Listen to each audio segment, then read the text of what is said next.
So we are starting today. The chapter name is Internal Reconstruction.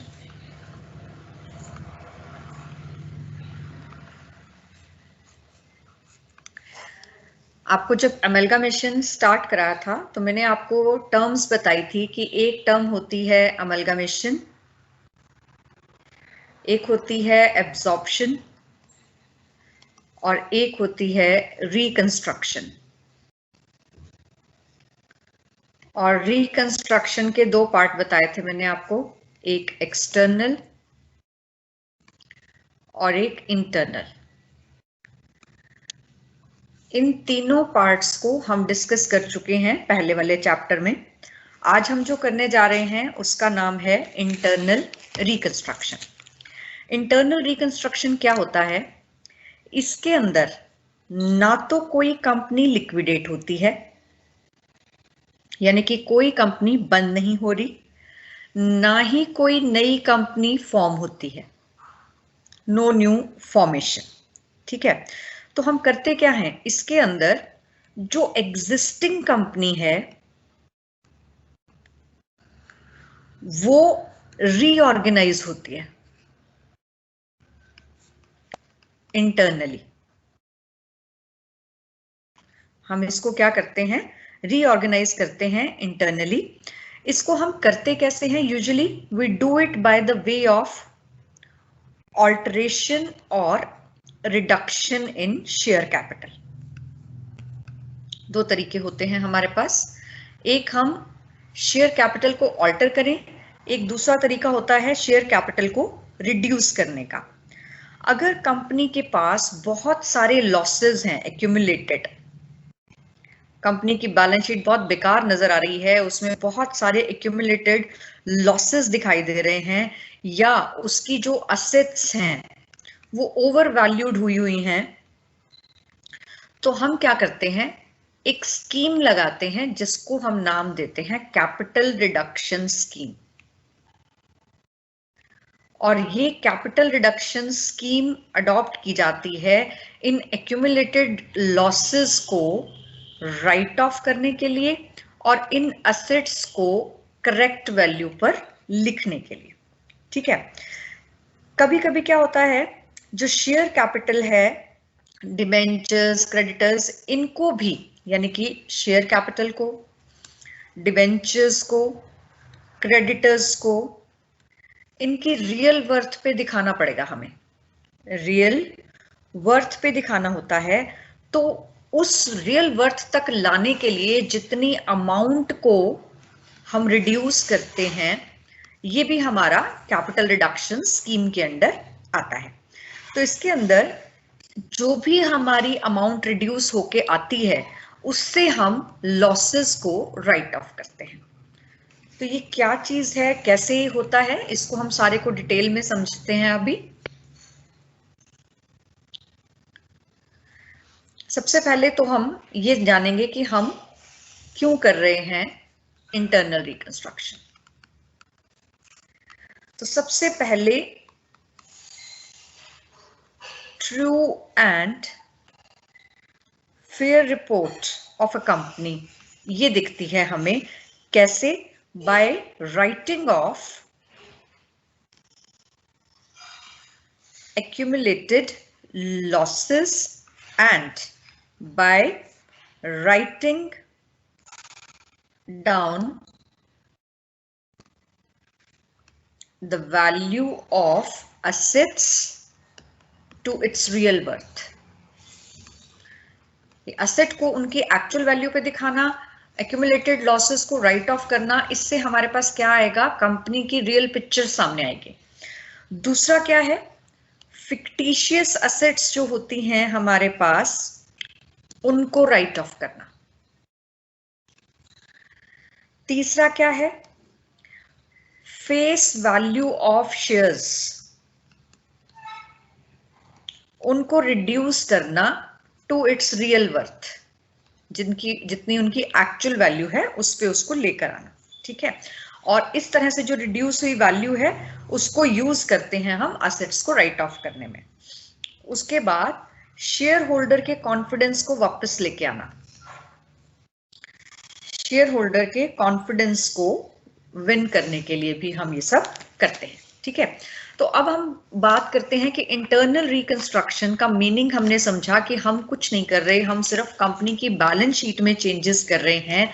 तो वो balance sheet में जो हम चेंजेस करेंगे उनको करने के तरीके क्या हैं, किन तरीकों से हम बैलेंस शीट में चेंजेस करेंगे। तो देखो, सबसे पहला तरीका है बैलेंस शीट में चेंज करने का, जिसको हम बोलते हैं ऑल्ट्रेशन मेथड, ऑल्ट्रेशन इन शेयर कैपिटल। और दूसरा तरीका है रिडक्शन इन शेयर कैपिटल।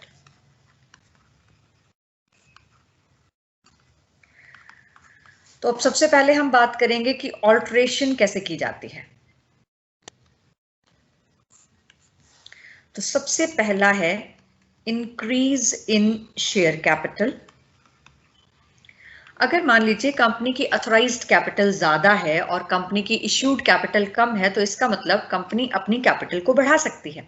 तो कंपनी नए इश्यू करके, फ्रेश इश्यू ऑफ शेयर्स करके अपनी कैपिटल को बढ़ाती है अगर, तो इसको हम बोलते हैं alteration by increase in share capital. दूसरा होता है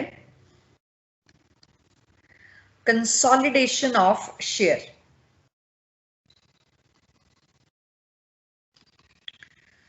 कंसोलिडेशन ऑफ शेयर्स।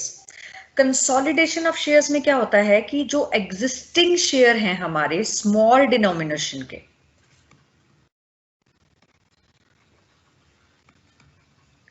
उनको लार्ज डिनोमिनेशन का बना देना। कैसे?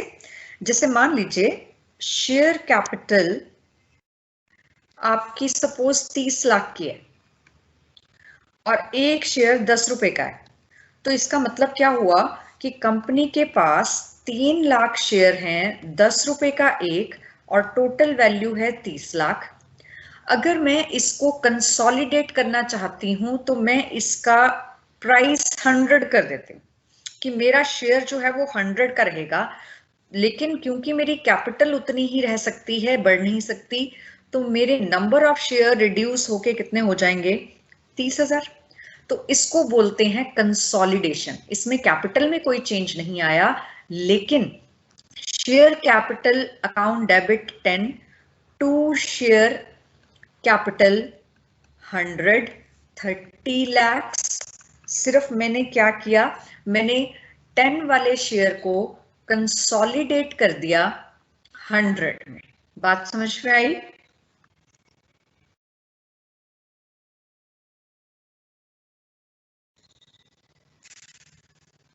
Yes yes ma'am. Yes ma'am.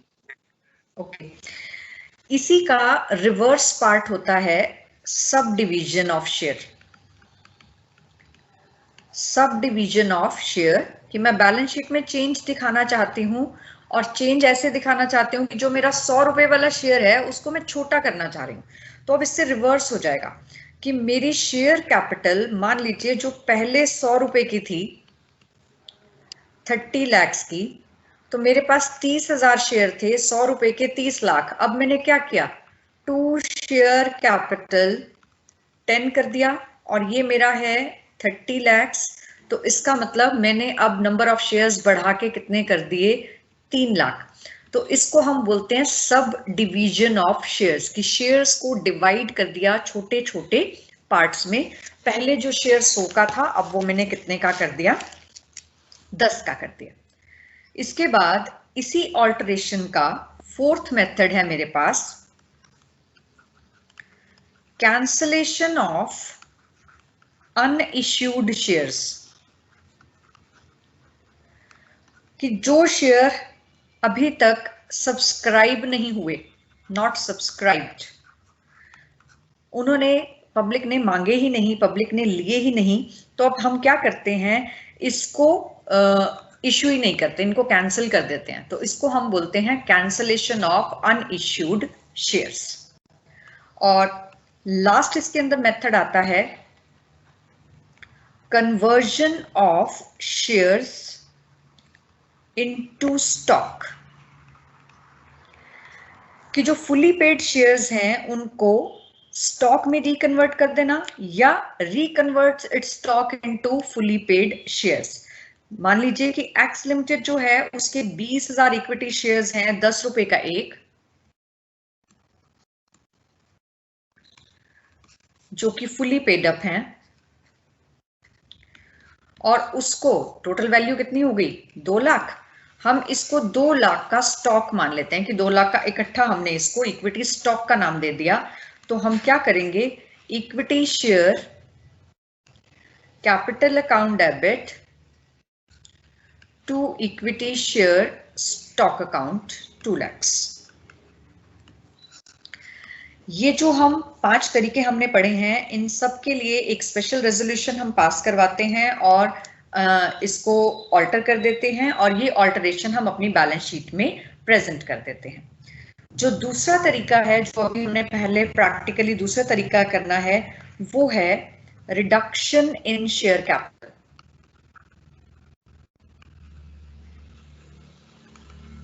Reduction in share capital में क्या होता है कि हम शेयर कैपिटल को रिड्यूस कर रहे हैं। तो इसके अंदर क्या है, इसमें जो लाइन लॉ की है वो मैं पढ़ के बता रही हूं आपको।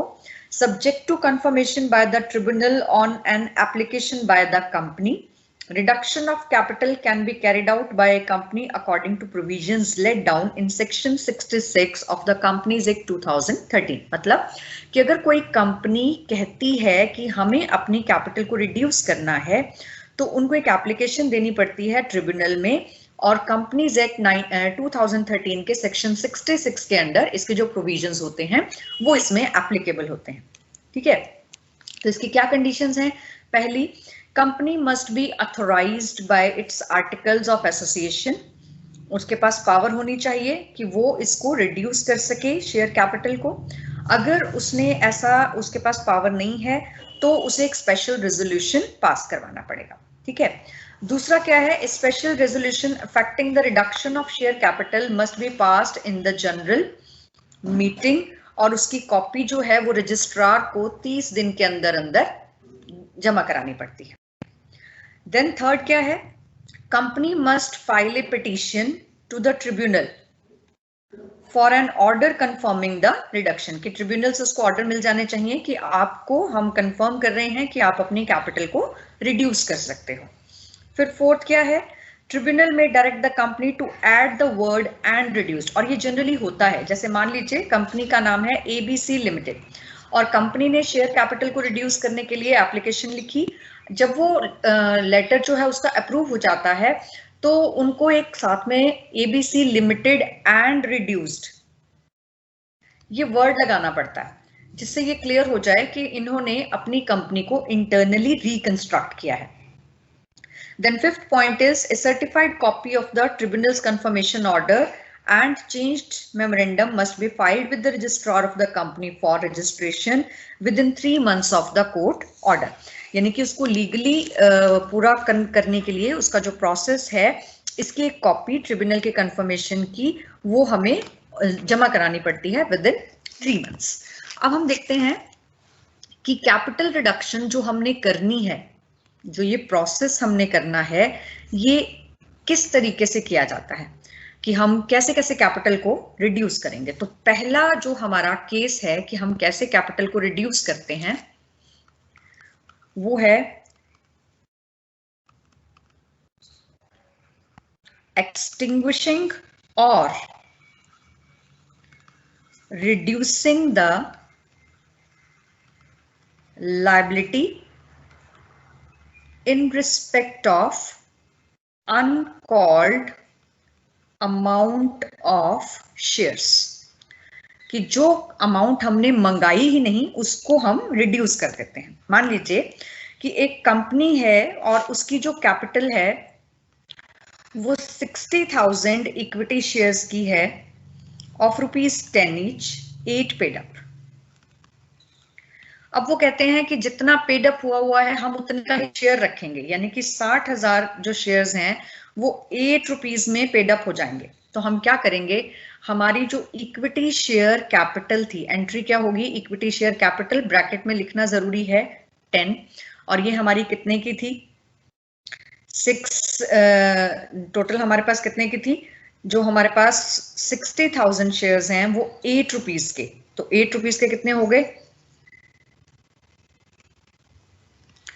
4,80,000 to equity share capital 8 rupees के हिसाब से आ जाएंगे 4,80,000। ठीक है, तो अब हमने यहां पर ये जो लिखा है कि equity share capital 10 and then equity share capital 2, तो ये जो 2 रुपए हैं ये उनको पे नहीं करने पड़े, और जो इसकी इसको हम क्या बोलते हैं कि जो सिक्योरिटी अवेलेबल टू क्रेडिटर्स थी, क्यों? क्योंकि ये जो अनकॉल्ड अमाउंट होती है ये क्या होती है? ये वो अमाउंट होती है जो जब क्रेडिटर्स को पेमेंट नहीं हो पाती तब हम मंगाते हैं, तो ये रिड्यूस हो गई। अब हम ये पेमेंट तो मंगा नहीं सकेंगे, और इसके लिए इस कैपिटल को रिड्यूस करने के लिए क्रेडिटर्स की कंसेंट लेना जरूरी होता है। तो हमें ये जरूरी है कि हम क्रेडिटर्स की कंसेंट लें। ये तो था extinguishing and reducing the liability. दूसरा क्या आता है? Paying off and any paid up capital which is in excess of the need of company। ऐसी कैपिटल को पे ऑफ करना जिसकी कंपनी को जरूरत ही नहीं है। तो कैपिटल को कम करने का मतलब क्या है कि कैपिटल शेयर होल्डर्स को पेमेंट कर दी, तो share capital account debit to holders and holders to bank. ये एंट्रीज आपने कर रखी हैं प्रेफरेंस शेयर्स में भी। कैपिटल को जब हमने पे करना है capital to holder, holder to bank, तो इस तरीके से हम इनको पे ऑफ कर देते हैं। ठीक है, और तीसरा केस क्या है? कैंसलिंग और writing of any paid up share capital, कि किसी भी तरह की कैपिटल को रिड्यूस करना। तो उस केस में हम क्या करते हैं कि जैसे हमने जितनी कैपिटल रिड्यूस की उस कैपिटल को हम डेबिट कर देंगे और बाकी अमाउंट हम रिकंस्ट्रक्शन अकाउंट में डाल देंगे। हम नया अकाउंट खोलेंगे जिसका नाम क्या रखेंगे? Reconstruction share capital account debit to reconstruction. मान लीजिए कंपनी के क्रेडिटर्स हैं और वो 80,000 के हैं और वो कहते हैं कि हमें तो आप सिर्फ 70,000 दे दो, तो हमने उनको 70,000 रुपए की पेमेंट कर दी, बाकी कितना बचा? 10,000 का हमें बेनिफिट हो गया, वो हमने किस में डाल दिया? रिकंस्ट्रक्शन अकाउंट में। इसी तरह से डिवेंचर्स हैं, मान लीजिए 2 लाख के, और आप उन डिवेंचर्स होल्डर्स को पेमेंट कर रहे हो 1.5 लाख के, तो जो 50,000 है वो आपका किस में चला जाएगा? रिकंस्ट्रक्शन। ठीक है, तो इसका मतलब जो भी चीजें हम रिड्यूस करते जाएंगे, जहां जहां से हमारा पैसा कटता जाएगा और हमें कोई बेनिफिट होता जाएगा, हम उस बेनिफिट को रिकंस्ट्रक्शन अकाउंट में ट्रांसफर कर देंगे, और इसी रिकंस्ट्रक्शन अकाउंट के बैलेंस को हम यूज करेंगे अपने एक्यूमुलेटेड लॉसेस को राइट ऑफ करने के लिए। और अगर उसके बाद कोई प्रॉफिट बच जाएगा तो उसको कैपिटल रिजर्व में ट्रांसफर करेंगे। तो इसको समझते हैं एक एग्जांपल से। Illustration number 1 I am taking. The following is the balance sheet of Vipul Limited as at 31st March 2015. Share capital दे रखी है आपको 3,000 preference shares of rupees 100 each, 3 lakh, 6,000 equity shares of rupees 100 each, 6 lakh, surplus है, loss है 3.5 लाख का, debentures हैं, bank loan है, trade payables है, then non current में land and building, machinery, goodwill, current assets में inventory, trade receivable, cash and share issue expenses। अब question में कहा गया है preference shares are to be reduced to fully paid share of rupees 75। बड़े ध्यान से पढ़ना है आपने कि टू है या बाय है। 2 रुपीज 75 बाय रुपीज 75, दोनों में फर्क है। अगर 100 रुपए के शेयर को 2 रुपीज 75 लेके आना है, इसका मतलब 25 रुपए से कम करना है, और 100 रुपए के शेयर को बाय रुपीज 75 कम करना है, तो इसका क्या मतलब हुआ? हमने 25 बाय रुपीज 75 की 75 रुपीज से कम कर रहे हैं। एक है कि हम उसको 75 पर लेके आ रहे हैं, तो यहाँ पे है कि 75 से कम कर रहे हैं। इस केस में 25 से कम करना है, इस केस में 75 से कम करना। तो अभी जो हमें क्वेश्चन दिया उसमें क्या है? Preference shares are to be reduce to fully paid share of rupees 75 each. तो प्रेफरेंस शेयर्स देखो कितने के थे आपके? प्रेफरेंस शेयर कैपिटल 5%, ब्रैकेट में लिखा 100, ये मेरे पास थी 3 लाख की, और मुझे इसको करना है 75 का। तो 3 lakh divided by 100, number of shares कितने हो गए? 30,000। और अब मेरा एक शेयर है 75 का, तो कितने का हो गया? 2,25,000। तो बचा हुआ अमाउंट मेरा किस में चला जाएगा? To reconstruction, that is 75,000। ठीक है। इसके बाद नेक्स्ट है मेरे पास इक्विटी शेयर कैपिटल को मुझे क्या करना है? Equity share are to be reduced to share of ₹40 each fully paid up. तो इक्विटी शेयर कैपिटल कितने के थे मेरे पास? अगेन 100, 6 लाख के, तो कितने शेयर हो गए? 6,000 शेयर हो गए। टू इक्विटी शेयर कैपिटल मुझे चाहिए 40 की, तो 6,000 इंटू 40 कितना हो गया? 2,40,000। कितना बच गया? टू रिकंस्ट्रक्शन अकाउंट मेरे पास आ गया 3,60,000। ये दो एंट्री समझ में आई कि नहीं? Yes, ma'am. ओके। इसके बाद थर्ड दिया हुआ आपको, the debenture holders to cover inventories and trade receivables in full satisfaction of their claim. अब आप देखो डिबेंचर्स हैं 1,50,000 के, तो I will write here 6% debentures 1,50,000। और इन्होंने क्या कहा कि हम क्या क्या ले लेंगे? हम ट्रेड रिसीवेबल और इन्वेंट्री ले लेंगे। ट्रेड रिसीवेबल है 70,000 के, to trade receivable 70,000 and to inventories उन्होंने कहा हम ले लेंगे जो कि कितने की हैं? 65,000 की। और फिर साथ में ये भी लिख दिया कि और ये लेकर we will be fully satisfied. तो इसका मतलब 1,50,000 के बदले में हमने दिया 70 एंड 65। कितना कम दिया? जितना कम दिया वो किस में चला जाएगा? To reconstruction, that is 15,000। ठीक है। देन दिया हुआ है the fictitious and intangible assets are to be eliminated. जो फिक्टिशियस असेट्स की इलिमिनेशन का काम है वो हम लास्ट एंट्री में करेंगे।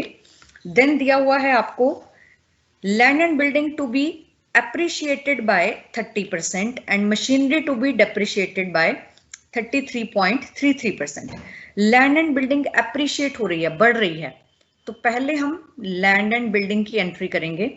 लैंड एंड बिल्डिंग हमारी कितने की दी हुई है? 3 लाख की, और 1/3 से इंक्रीज हो रही है, यानी कि 3 लाख है, 30% से इंक्रीज हो रही है, 90,000 से इंक्रीज हो रही है। तो ये भी बेनिफिट हो रहा है। टू रिकंस्ट्रक्शन अकाउंट आ गया 90,000। ठीक है। अब हमारे पास प्लांट एंड मशीनरी है, उसको रिड्यूस करना है, तो सारी चीजें रिड्यूस करने वाली रह गई, तो रिड्यूस करने की एंट्री हम इकट्ठी करेंगे। उससे पहले है एक्सपेंसेस ऑफ रिकंस्ट्रक्शन 4,500, तो रिकंस्ट्रक्शन में से निकाल देते हैं reconstruction account debit to bank 4,500 का हमने एक्सपेंडिचर कर दिया। अब आप देखिए आपके पास रिकंस्ट्रक्शन में 75,000 का क्रेडिट एक आया, 3,60,000 का क्रेडिट एक आया, 15,000 का क्रेडिट एक आया, 90,000 का एक आया, और माइनस हुआ इसमें से 4,500। तो ये सब ऐड और लेस करके जो रिकंस्ट्रक्शन का बैलेंस आया वो हमने लिख दिया यहां पर, दैट इज 5,35,500। अब हमें इसमें से क्या क्या करना था? हमें थर्ड पॉइंट में दिया हुआ था fictitious and intangible assets are to be eliminated. तो आप क्वेश्चन में देखिए कि फिक्टिशियस असेट्स और इंटेंजिबल असेट्स कौन कौन सी दी हुई हैं? शेयर इश्यू एक्सपेंसेस दिए हुए हैं 10,000 के, फिक्टिशियस गुडविल दी हुई है 22,500, और P&L का डेबिट बैलेंस सरप्लस में दिया हुआ था लॉस 3.5 लाख का। तो ये सारी चीजें राइट ऑफ कर दीजिए। To goodwill 22,500, to surplus 3,50,000, to share issue expenses 10,000। तीनों चीजें हो गई। इसके बाद था मशीनरी को डिप्रिशिएट करना था 1/3 से। मशीनरी है 4.5 लाख की, इसको 1/3 से डिप्रिशिएट कर दीजिए। टू मशीनरी कितनी आ गई? 1,50,000। इसके बाद जो बचा हुआ बैलेंस है, क्योंकि सब कुछ हो गया, तो जो बचा हुआ बैलेंस है वो कैपिटल रिजर्व में ट्रांसफर हो जाएगा, दैट इज 3,000। यहां तक समझ में आया? Yes ma'am. अब इसके बाद हमने बैलेंस शीट बनानी है, और बैलेंस शीट बनाने के लिए हम क्या करेंगे? सबसे पहले हम देखेंगे कि हमने किस किस एंट्री को छेड़ा है बैलेंस शीट में से। जो पुरानी बैलेंस शीट है उसमें से देखो, सबसे पहले दिया हुआ था प्रेफरेंस शेयर कैपिटल। तो प्रेफरेंस शेयर कैपिटल वहां 3 लाख दी हुई थी, हमने यहाँ 3 लाख लिख दी, ये कैंसिल हो गई। तो नई बैलेंस शीट में प्रेफरेंस शेयर कैपिटल आ जाएगी 2,25,000 की। देन हमें दिया हुआ था इक्विटी शेयर कैपिटल 6 लाख, वो 6 लाख हमने यहाँ डेबिट कर दिया, तो ये कैंसिल हो गया। तो बैलेंस शीट में इक्विटी शेयर कैपिटल आ जाएगी आपकी 2,40,000 की। तो 2,40 की इक्विटी और 2,25 की प्रेफरेंस, आपके पास टोटल शेयर कैपिटल हो गई 4,65,000। देन बात करते हैं डिबेंचर्स की। डिबेंचर्स हमारे 1.5 लाख के वहां पे क्रेडिट थे, 1.5 लाख के यहाँ डेबिट हो गए, तो ये कैंसिल हो गए, कहीं नहीं जाएंगे। तो डिबेंचर्स भी खत्म हो गए। बैलेंस शीट में तीसरी आइटम दे रखी थी सरप्लस 3.5 लाख का, वो सरप्लस हमने यहाँ पे कैंसिल कर दिया है। देन दिया हुआ है बैंक लोन 1,50,000 का, तो बैंक लोन का हमने कुछ नहीं किया, तो वो बैलेंस शीट में परसिस्ट करेगा लॉन्ग टर्म लायबिलिटीज में। तो जब हम लॉन्ग टर्म बोरिंग्स लिखेंगे, वहां पर हम वहीं शो करेंगे कि हमारे पास बैंक लोन अभी एग्जिस्ट कर रहे हैं 1,50,000 के। नेक्स्ट आइटम हमें दी हुई है ट्रेड पेबल्स। ट्रेड पेबल्स का भी हमने कुछ नहीं किया, शायद ट्रेड पेबल्स का किया, कुछ नहीं किया। तो as it is trade payables भी हमारी नई बैलेंस शीट में आ जाएंगे, ठीक है, 75,000 के। इसके बाद असेट साइड में आ जाइए। लैंड एंड बिल्डिंग दे रखी है 3 लाख की, और लैंड एंड बिल्डिंग जो 3 लाख की दे रखी है उसमें हमने इंक्रीज किया था 90,000 का, तो असेट में आपकी लैंड आ जाएगी 3,90,000 की। मशीनरी आपको दे रखी है बैलेंस शीट में 4.5 लाख की, इसमें से आपने 1.5 लाख की कम करनी है, तो मशीनरी आ जाएगी एसेट में 3 लाख की। गुडविल आपकी 22,500 की खत्म हो गई, कैंसिल हो जाएगी। इन्वेंट्री आपकी इसने ले ली। Ma'am your voice is not clear. हाँ जी, आ रही है आवाज अब? Yes ma'am. Yes ma'am clear है।